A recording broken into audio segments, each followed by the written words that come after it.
Bonjour et bienvenue. Aujourd'hui, on va s'attaquer à une idée qui a longtemps été de la science-fiction, mais qui est en train de devenir notre réalité.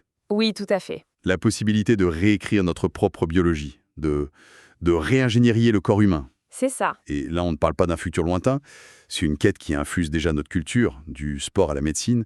Notre mission, c'est de comprendre d'où vient cette obsession et comment elle nous transforme. Exactement. Et pour nous guider, on va s'appuyer sur des extraits d'un essai vraiment percutant de Pierre Fraser, Le corps chantier de l'homme augmenté. D'accord. Et l'idée centrale de Fraser, c'est que cette volonté de transformer le corps, ce n'est pas juste une question de technologie. C'est l'aboutissement d'un long cheminement philosophique. Une force, dit-il, presque inéluctable. Une force inéluctable? Oui, c'est devenu un des moteurs de notre civilisation. On va décortiquer ça ensemble. C'est une affirmation forte. Alors allons-y.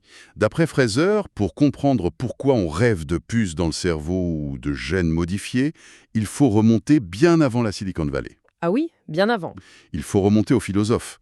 Comment est-ce que des penseurs comme Spinoza ou Nietzsche ont pu, sans le savoir, poser les fondations de l'homme augmenté? C'est là que ça devient fascinant. Fraser, il identifie un point de départ. Une phrase de Spinoza, toute simple en apparence, mais qui est une vraie bombe philosophique. Laquelle? Nul ne sait ce dont est capable le corps. Hmm. Il faut imaginer le contexte. Pendant des siècles, en Occident, le corps, c'était la chose inférieure, la prison de l'âme, une source de péché. Et là, Spinoza arrive et il dit attendez, vous croyez connaître le corps, mais en réalité, vous n'en savez rien. Il le réhabilite complètement. C'est même plus qu'une réhabilitation. C'est une déclaration d'un potentiel infini. Il ne dit pas « voici ce que le corps peut faire », il dit « on n'a aucune idée de ses limites C'est ça, ». C'est une porte grande ouverte sur l'inconnu. précisément. Il transforme le corps. D'une limite à surmonter, ça devient un territoire à explorer. Mais ça, ce n'est que la première étape. D'accord.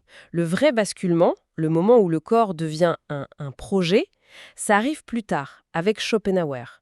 Fraser montre qu'il opère une véritable révolution copernicienne. C'est-à-dire? On passe du sujet connaissant de Descartes, le fameux « je pense, donc je suis », où tout est centré sur l'esprit, au sujet voulant.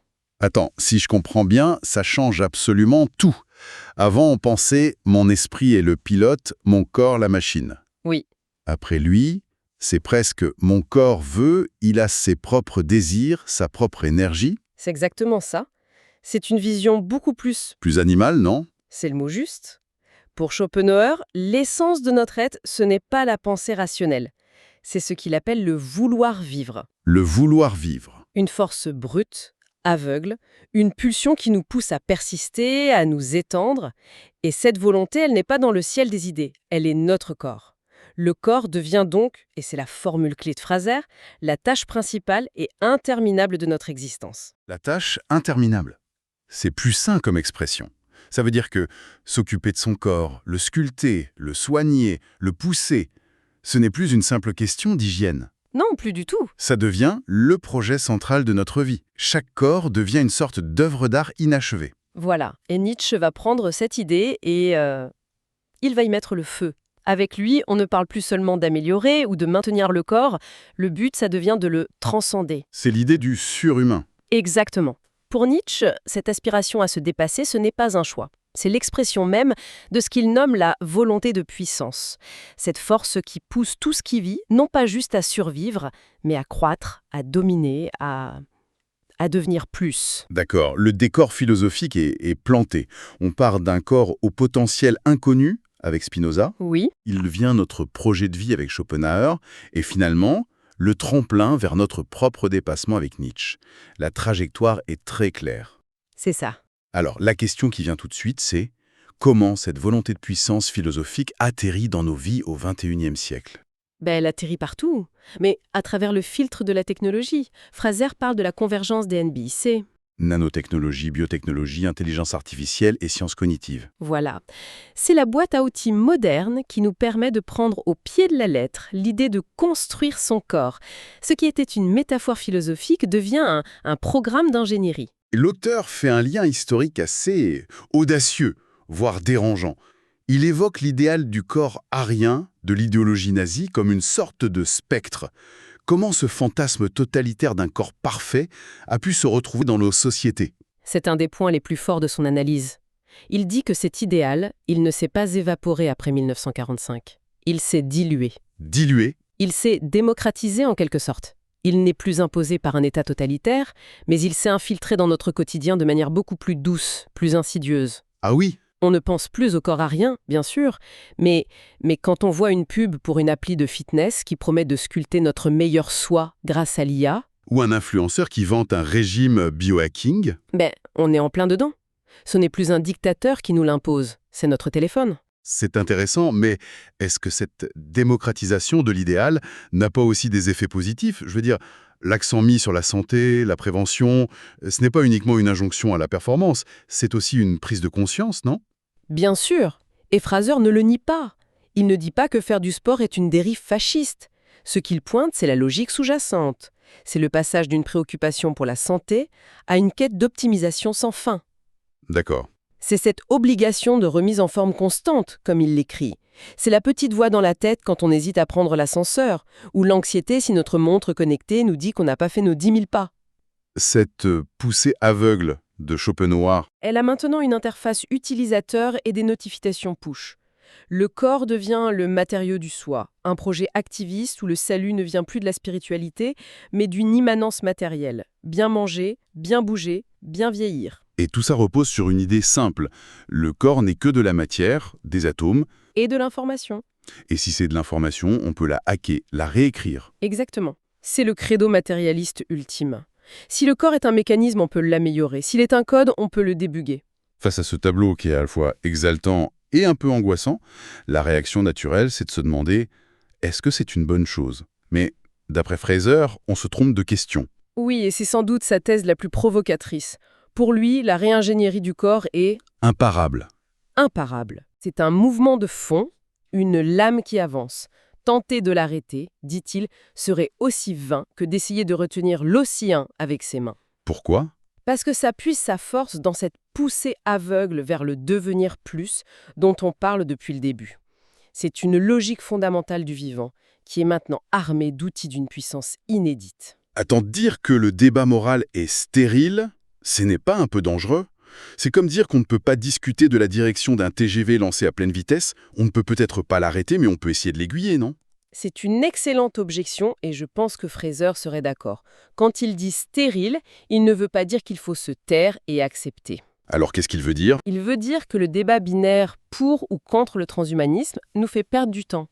La vraie discussion, la discussion productive, n'est pas morale au sens bien ou mal, mais philosophique et sociologique. Il s'agit de se demander, puisque ce mouvement est là, comment est-ce qu'on l'accompagne? Quelles sont ses implications? Voilà. Comment veut-on vivre avec ça? Il nous invite à changer de question, non pas faut-il le faire, mais comment allons-nous le faire? C'est une nuance cruciale. Ce n'est pas du fatalisme, c'est du réalisme. Et pour mieux comprendre ça, Fraser propose un détour par le passé. Les anciens, les Grecs, les Romains, eux aussi faisaient face à la souffrance, à la mort. Absolument. Leur corps était aussi fragile que le nôtre, mais leur réponse était Effectivement. radicalement différente. Les stoïciens, comme Sénèque, les épicuriens, les cyniques, ils partaient du même constat. Le corps est une source de trouble et il va disparaître. Oui, Mais leur solution n'était pas de modifier le corps, c'était de modifier son rapport au corps. Le travail n'était pas sur la matière. mais sur l'esprit. Exactement. Il s'agissait de se transformer soi-même pour devenir serein face à l'inévitable. L'exemple qu'il donne de Sénèque face à la mort est incroyable. On sent le fossé qui nous sépare de cette mentalité. C'est saisissant. Dans une lettre, Sénèque écrit « En gros, la mort serait à craindre si elle pouvait être avec toi. Soit elle ne t'atteint pas, soit elle passe. » C'est un tour de passe-passe logique, un hack mental. C'est ça. Son but n'est pas de supprimer la mort, c'est impensable pour lui. C'est de la désarmer psychologiquement. Il change le logiciel de son esprit car il ne peut pas changer le matériel de son corps. Et c'est là, bien sûr, que se situe le point de rupture entre eux et nous, la différence fondamentale. C'est le cœur de l'argument. Fraser le dit très simplement. Sénèque n'avait pas accès aux biotechnologies. Ses seuls outils, c'était la raison, l'ascèse. Il ne pouvait proposer qu'un patch logiciel pour l'âme. Et nous? Nous, on a ce que Fraser appelle des technologies prométhéennes. Et ça pose une question vertigineuse. Pourquoi se contenter de changer son attitude face à la maladie quand on peut éradiquer la maladie? Pourquoi apprendre à accepter la mort quand on peut espérer la repousser? Voilà. Pourquoi accepter la limite quand on a les moyens de la faire exploser? Cette question nous amène tout droit à un autre grand basculement que Fraser identifie. Une véritable inversion de notre rapport à la connaissance et à la guérison. Il parle du souci de soi. Oui, c'est un concept antique, fondamental. Dans l'Antiquité, le souci de soi, ce n'était pas du narcissisme, hein. Non, C'était plutôt comme un athlète qui prépare son corps. Il fallait préparer son esprit, le rendre plus juste, plus calme, avant de pouvoir espérer comprendre des vérités complexes. la connaissance était une récompense, en quelque sorte. C'est ça. La formule de Platon est claire, hein. Commence par te soucier de toi-même si tu veux accéder à la vérité. Il fallait d'abord devenir meilleur pour pouvoir savoir. Et aujourd'hui, on a complètement retourné le processus. Complètement. C'est l'exact inverse. Avec la médecine technoscientifique, on considère qu'un savoir scientifiquement exact peut être transvasé dans un individu, qui devient un patient passif. Comme une analyse de sang ou une IRM. Pense à une analyse génomique. Ce savoir objectif, il vous est donné de l'extérieur. Il n'y a pas eu besoin de faire un travail sur soi-même pour le recevoir. La connaissance de soi, au sens de vos données médicales, prime et écrase complètement le souci de soi. Et c'est exactement de là que vient ce sentiment, que beaucoup de gens partagent, d'une médecine déshumanisante. Bien sûr. On a l'impression d'être traité comme un ensemble de données, une machine avec des pièces défectueuses plutôt que comme une personne. Précisément. Le patient est pris en charge, il reçoit un diagnostic, un traitement, et son ressenti, son implication active, ça devient secondaire. La machine médicale, c'est mieux que lui. Mais, et c'est une ouverture intéressante, Fraser suggère que l'IA pourrait, paradoxalement, changer cette dynamique. D'accord, on veut garder ça pour la fin. Si on fait le bilan, c'est assez vertigineux. On est parti de racines philosophiques qui ont transformé le corps en projet. C'est ça. Ce projet est devenu une quête d'amélioration quasi obsessionnelle, outillée par des technologies de plus en plus puissantes, et on a vu l'opposition entre l'approche antique, Mm.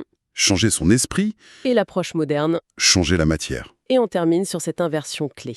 On est passé d'une culture du souci de soi, où l'individu était l'artisan de sa propre transformation, à la figure du patient moderne, souvent passif. Ce qui nous laisse avec du pensée pour la suite.